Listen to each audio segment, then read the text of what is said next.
안녕하세요. 요한복음 21장 15절에서 19절까지의 말씀, 사랑의 회복과 사명의 회복이라는 제목으로 여러분과 말씀 함께 나누겠습니다.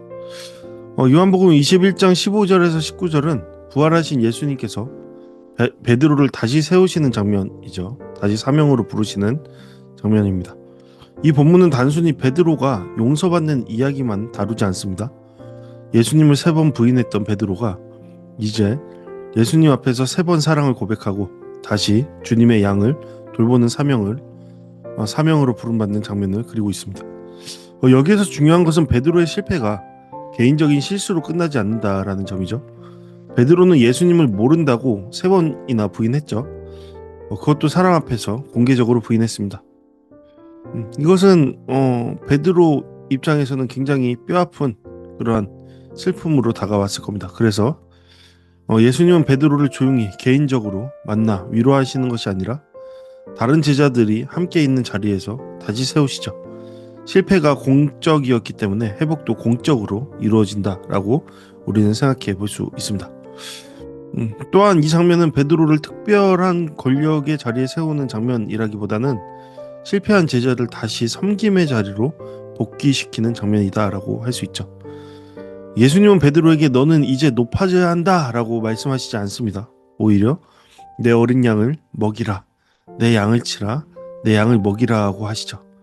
다시 말해서 예수님은 베드로를 지배의 자리로 부르시는 것이 아니라 목자의 자리, 곧 섬김과 책임의 자리로 부르신다라는 겁니다. 이 본문은 우리에게 중요한 질문을 던지죠. 주님은 우리가 얼마나 능력이 있는지, 얼마나 많이 알고 있는지, 얼마나 자신 있게 말할 수 있는지를 먼저 묻지 않으십니다. 주님께서 물으시는 건 이거죠. 내가 나를 사랑하느냐? 사명의 시작은 능력이 아니라 사랑으로 시작되고 사랑으로 완성된다는 것을 우리는 확인할 수 있을 겁니다. 주님을 향한 사랑이 있을 때 우리는 맡겨진 사람들을 올바로 바르게 주님의 사랑으로 섬길 수 있습니다. 이러한 내용 이어지는 말씀을 통해 함께 살펴보시겠습니다. 아침 식사 후에 예수님께서 베드로에게 말씀하시죠. 요한의 아들 시몬아, 내가 이 사람들보다 나를 더 사랑하느냐? 여기서 예수님이 베드로를 베드로라고 부르지 않으시고 요한의 아들 시몬아라고 부르시는 점이 의미 있게 들립니다. 이것은 베드로를 처음 부르셨던 자리, 처음 제자로 초대하셨던 순간을 떠올리게 합니다. 마치 예수님께서 베드로를 처음부터 다시 부르시는 것처럼 보이는 장면이죠. 예수님의 질문은 매우 깊죠. 내가 이 사람들보다 나를 더 사랑하느냐? 이 말은 여러 방식으로 이해될 수 있는데 베드로가 다른 제자들을 사랑하는 것보다 예수님을 더 사랑하느냐라는 뜻이 될 수도 있고, 베드로가 물고기와 배와 생업보다 예수님을 더 사랑하느냐라는 뜻이 될 수도 있습니다. 그러나 문맥상 가장 자연스러운 의미는 베드로가 다른 제자들이 예수님을 사랑하는 것보다 더욱더 예수님을 사랑한다고 여전히 말할 수 있느냐, 그러한 신앙 고백 가운데 너가 여전히 놓여 있느냐라는 질문이라는 겁니다. 왜냐하면 베드로는 이전에 자신만큼은 끝까지 예수님을 따르겠다고 장담했던 장본인이기 때문입니다. 다른 사람들이 다 예수님을 버릴지라도 자신은 결코 버리지 않겠다라고 그는 했습니다. 심지어 주님을 위해 목숨도 버리겠다고 했죠. 그러나 결과는 정반대였습니다. 그는 예수님을 3번이나 부인했죠. 그렇기 때문에 예수님의 질문은 베드로의 과거를 다시 들추어 상처 주기 위한 질문이 아니라 그가 이제 자기 확신이 아니라 진실한 사랑으로 주님 앞에 서도록 이끄는 질문이다 라고 우리는 생각해 볼 수 있습니다.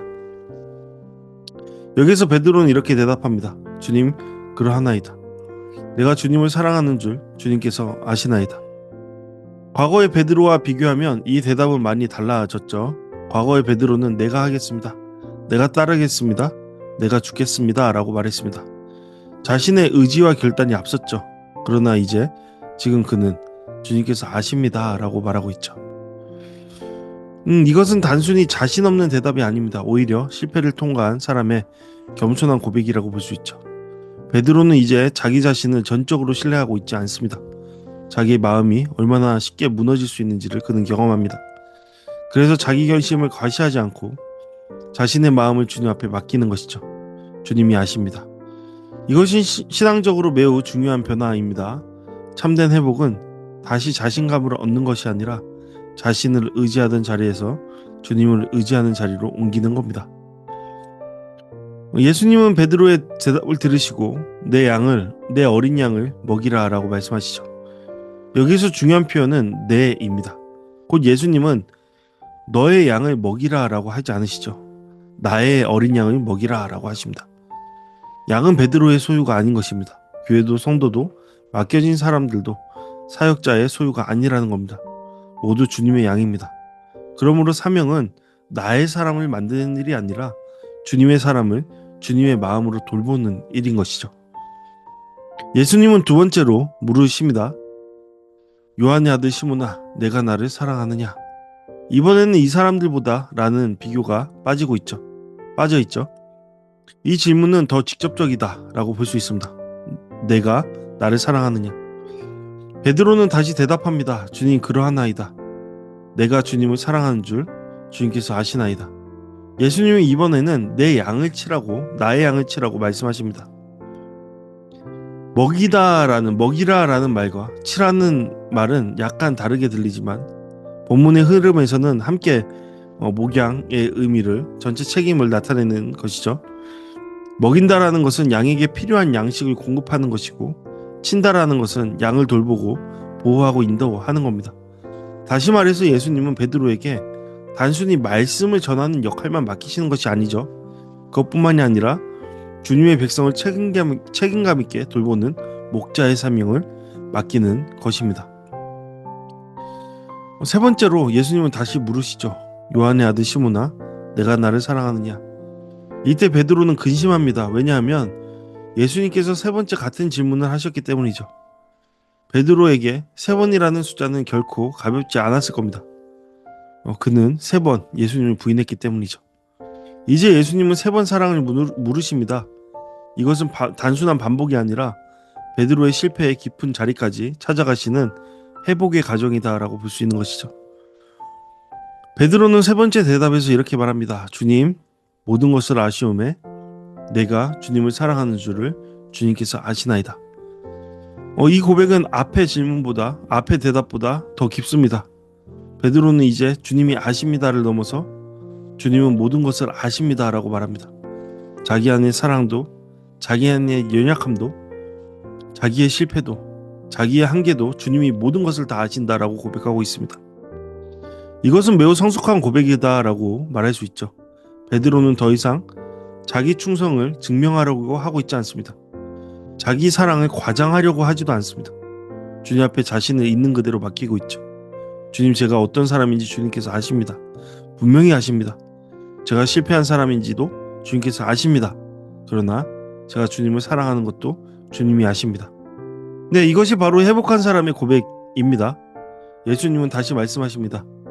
나의 양을 먹이라. 예수님은 베드로의 실패를 언급하지 않으시죠. 너가 나를 부인했지? 라고 따져 묻지 않으십니다. 대신 그의 사랑을 확인하시고 다시 사명을 맡기십니다. 이것이 주님께서 회복하시는 방식입니다. 주님은 실패한 사람을 그 실패 안에 가둬두시지 않으십니다. 실패를 통과하게 하시고 사랑을 회복하게 하시고 다시 섬김의 자리로 보내십니다. 이어서 예수님은 베드로의 미래에 대해 말씀하시죠. 내가 진실로 진실로 내게 이르노니 내가 젊어서는 스스로 띠뛰고 원하는 곳으로 다녔거니와 늙어서는 내 팔을 벌리리니 남이 내게 띠띠우고 원하지 아니하는 곳으로 데려가리라. 이 말씀은 단순히 나이가 들면 자유가 줄어든다는 일반적인 말이 아니죠. 요한복음은 바로 이어서 이 말이 베드로가 어떤 죽음으로 하나님께 영광을 돌릴 것인지를 가리킨 것이다 라고 설명하고 있습니다. 특히 내 팔을 벌리리니 라는 표현은 고대 세계에서 십자가형을 연상시키는 표현으로 이해될 수 있습니다. 베드로는 장차 자기 뜻대로 움직이는 삶이 아니라 주님을 위해 자기 생명까지 내어놓는 길을 가게 될 것입니다.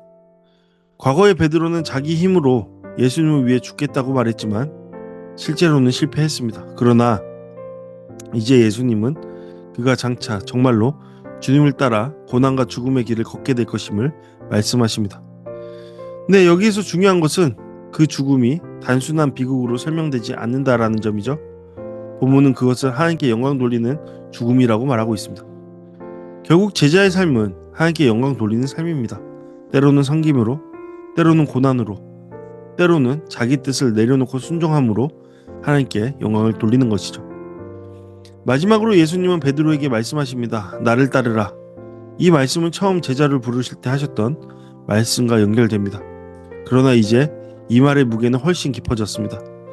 처음에 나를 따르라가 제자로의 초대였다면 이제 나를 따르라라는 것은 십자가까지 포함한 전생의 부르심이다 라고 볼 수 있습니다. 베드로는 이제 자기 확신으로 주님을 따르는 사람이 아니라 실패를 통과하여 사랑을 회복한 사람으로 주님을 따르게 됩니다.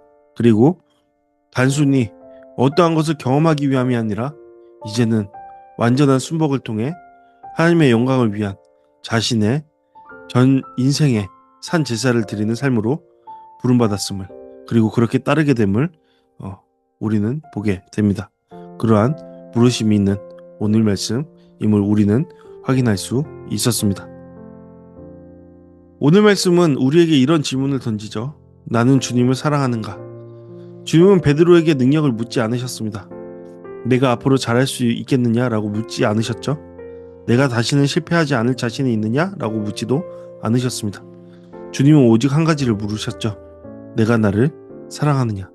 이것은 사명과 섬김의 가장 깊은 기초가 사랑이라는 것입니다. 주님을 사랑하지 않으면 사역은 자기 증명의 수단이 되기 쉽습니다. 사람을 사랑하지 않으면 섬김은 부담이 되기 쉽습니다. 그러나 주님을 사랑하는 사람은 주님의 양을 주님의 마음으로 돌보게 됩니다. 또 하나, 우리는 베드로의 변화를 보아야 하죠. 베드로는 실패 전에는 자기 자신을 너무 믿어버렸습니다. 하지만 실패 후에는 주님께 자기 자신을 맡깁니다. 우리의 신앙도 때로는 실패를 통해 깊어집니다. 물론 실패가 좋은 것은 아닙니다. 그러나 주님은 실패조차 회복의 자리로 바꾸실 수 있습니다. 중요한 것은 실패 이후에 주님을 피하는 것이 아니라 나를 찾아오신 주님, 그 주님의 앞에서 그 주님의 질문 앞에 정직하게 서는 것입니다. 그리고 오늘 말씀은 제자의 길이 편한 길만은 아니라는 사실을 보여주고 있죠. 예수님은 베드로에게 사명뿐만이 아니라 그 사명 끝에 있는 십자가의 길도 말씀하십니다. 나를 따르라라는 말씀은 단순한 위로의 말씀이 아닌 것이죠. 그것은 주님을 사랑하기 때문에 주님이 가신 길을 따라가라는 부르심입니다. 그러므로 오늘은 우리는 이렇게 물어봐야겠죠. 나는 주님을 사랑한다고 말하면서도 내 뜻과 편안함만을 붙들고 있지는 않은가? 나는 주님의 양을 나의 사람처럼 여기며 소유하려 하고 있지 않은가? 나는 실패를 핑계로 사명을 내려놓고 있지 않은가? 주님은 실패한 베드로에게 다시 물으셨습니다. 그리고 오늘 우리에게도 물으시죠. 내가 나를 사랑하느냐? 이러한 질문에 답할 수 있는 우리 모두 되기를 바랍니다. 네, 오늘 말씀을 통해 함께 기도하기 원합니다. 주님을 향한 사랑이 다시 회복되게 하여 주시옵소서. 내 힘과 확신보다 주님의 은혜를 의지하게 하여 주시옵소서. 맡겨진 자리에서 주님의 양을 섬기며 끝까지 주님을 따르게 해 주시옵소서. 이러한 기도 제목으로 함께 기도하시겠습니다.